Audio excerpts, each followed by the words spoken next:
Hello everyone. Today in class 10 we are going to discuss a very important topic regarding the board examination, that is chapter 7, and the topic is arrays. Actually in board examination near about 25 to 30 marks of questions are asked from this topic. So you have to be more and more careful while studying and while reading this topic. So first of all we have to know what are arrays. Actually arrays is the collection of variables of the same data type. Arrays are collection of variables.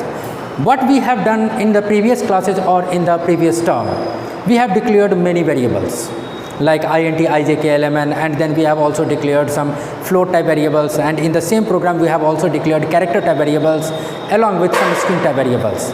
But all these variables will not come under the same group.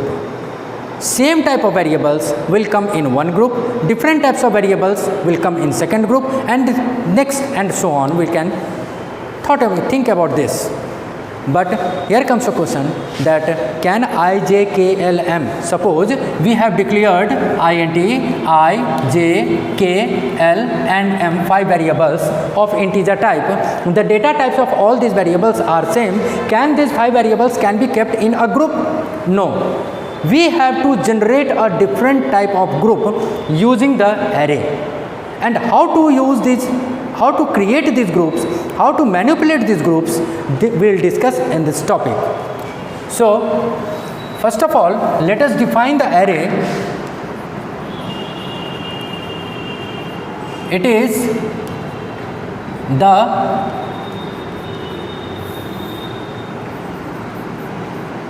collection of variables. Recently we have discussed, I have told you that this is collection of variables. But what type of variables? Having the same data type. Collection of variables of the same data type. All the variables, it's compulsory that while making an array, it's compulsory that all the variables must have the same data type. But here is the specialty of arrays. What is the specialty? That it occupies continuous memory area. That occupies continuous memory area. This point, I will discuss this point later. This is different type of point. We will discuss after some time, but this time let us know that how to declare an array. An array is declared like this. First of all, we have to give the data type. After giving the data type, we have to give the name of the array, name of the group. Suppose this time I am giving the name of group ARR, and it will use these two square brackets. Some students say it big bracket. No, never. This is not the big bracket. This is called square bracket. Square bracket equal to, and I think all of you know that what is the use of new keyword. New keyword is used to allocate the memory, and again we have to give the data type that will contain the size of array. Let us explain each and every point in the syntax. This int is the data type. This ARR is the name of array.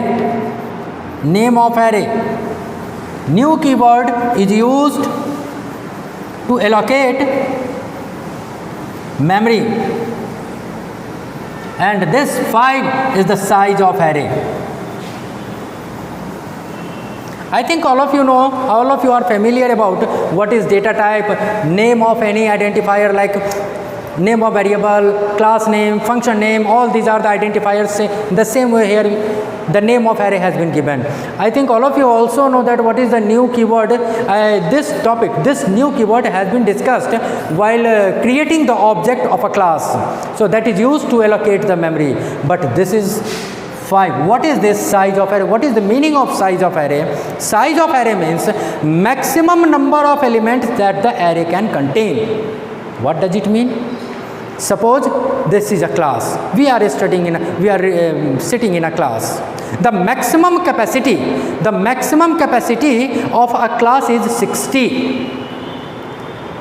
that maximum capacity is called size of the class. That will be called size of the class. Now here comes a question that is this compulsory that all the 60 students will occupy the seat? No, that's not possible. It may be possible that 50 students, 40 students are present in the class, but it's compulsory that more than 60 students cannot attend the class, cannot sit in the class. So we cannot go beyond the size of array. We cannot go beyond the size of array, as we cannot go beyond the size of class, maximum capacity of the class. But we can store less number of values than the size. So this one is more important. Now here comes a question that you can ask the question, sir, that you have told that this is the collection of variables, but no variable are looking, I am unable to find any variable in this group. So now we are going to discuss the different variables to be used in array. So if you have declared an array of size 5, the first variable of this array will be ARR 0. ARR 0. Remember, here you should note an important point that arrays always start with 0. Remember, you will note in your notebook that arrays always start with 0. In our real life, counting starts with 1, but in array, indexing, sitting arrangement or indexing or the positioning starts with 0. The second element will be ARR 1. The third element will be ARR 2. Fourth element will be ARR 3, and the fifth element will be ARR 4. Suppose I am taking an example. Recently I told you that if you have to declare 5 variables I, J, K, L, M, how to declare?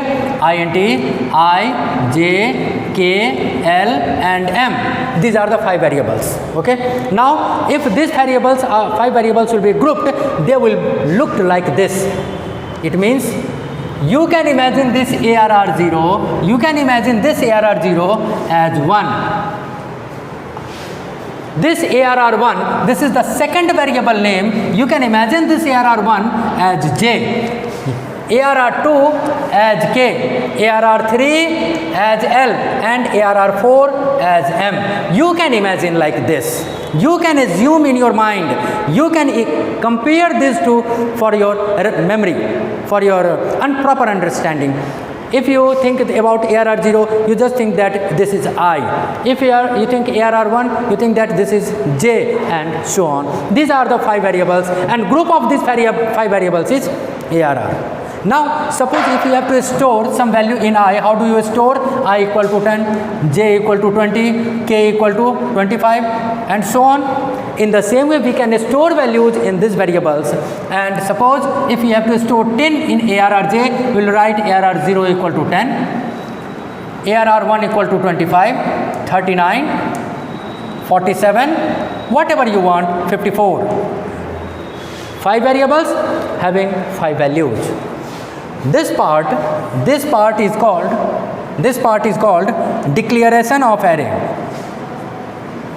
Declaration of array. Okay. This is called initialization. Not initialization, storing values in the array. Storing values in the array. Now here comes a point that how to print the values. So for that suppose if you have to print I, what will be the syntax? SOPLN I. If you have to print J, how will you print? SOPLN J and so on. In the same way, if we have to print ARR 0, how will you write? Your syntax will be SOPLN ARR 0. In the same way, you can print ARR 1, SOPLN ARR 1, SOPLN ARR 2, SOPLN ARR 3 and SOPLN ARR 4.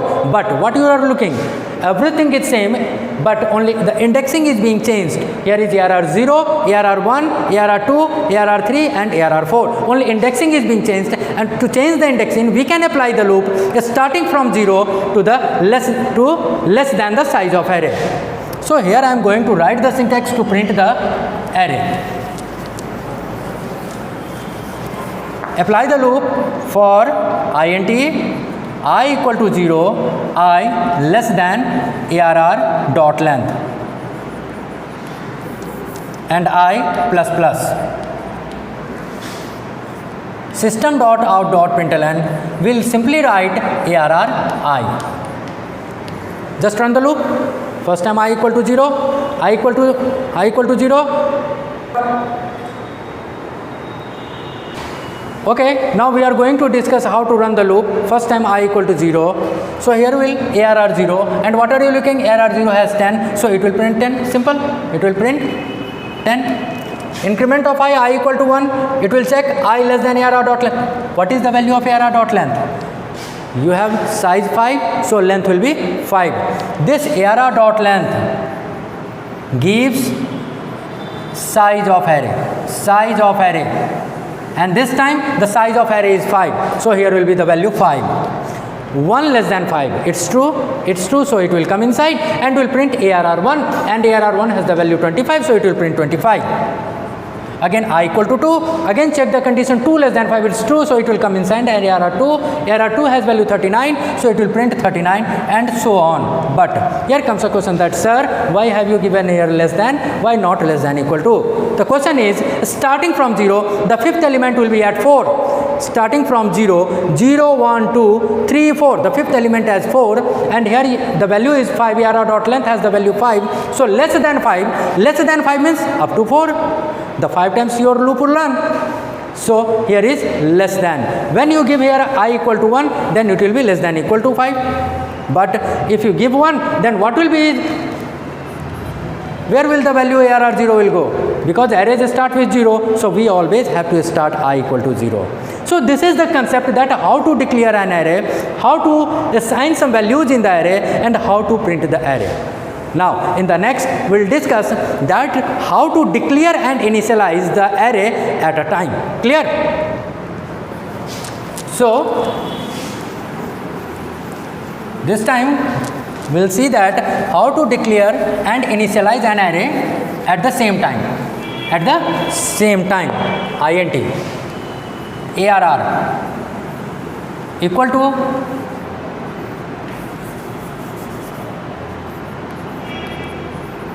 suppose 10, 20, 30, 40 and 50. This is called declaration and initialization at a time. What happened here? You have declared an array with data type integer. It means all the values assigned in this array will be of integer type. Now here is the question. You have told that the array starts with 0. Array starts with 0. Then how these values will be assigned at different places? So look here, this 10 will be assigned at 0 position, this 20 will be assigned at first position, this 30 will be assigned at second position, this 40 will be assigned at third position, and this 50 will be assigned at fourth position. What does it mean? As in the previous cases, you have written that arr 0 equal to some value. In the same way, you can imagine that arr 0 has the value 10, arr 20 has the value arr 1 has the value 20, and so on. It means if we will try to print the array using the previous loop, then definitely all the values should be printed. So apply the loop for int I equal to 0, I less than arr dot length and I plus plus. Again here comes a question that what will be the value of arr dot length? Because in the previous cases we have assigned the size, that int arr equal to new int 5. In that cases we can find that what is the value of arr dot length, that is 5. But in this case what will be the arr dot length? Just simply count number of values assigned in it. The number of values 1, 2, 3, 4, 5. So in this case also the size of array of arr dot length will be 5. Just print it, system dot out dot println arr I, and the loop will run according as in the previous case. In this way we have studied that in two ways we can use the array. First, we can declare the array and then assign the values, and in second case we have declared and assigned the values in the same syntax. In this way we can use the array. In the next class we'll see that how to take input and the array and how to manipulate the how to manipulate the data of the array. Clear? Okay, thank you.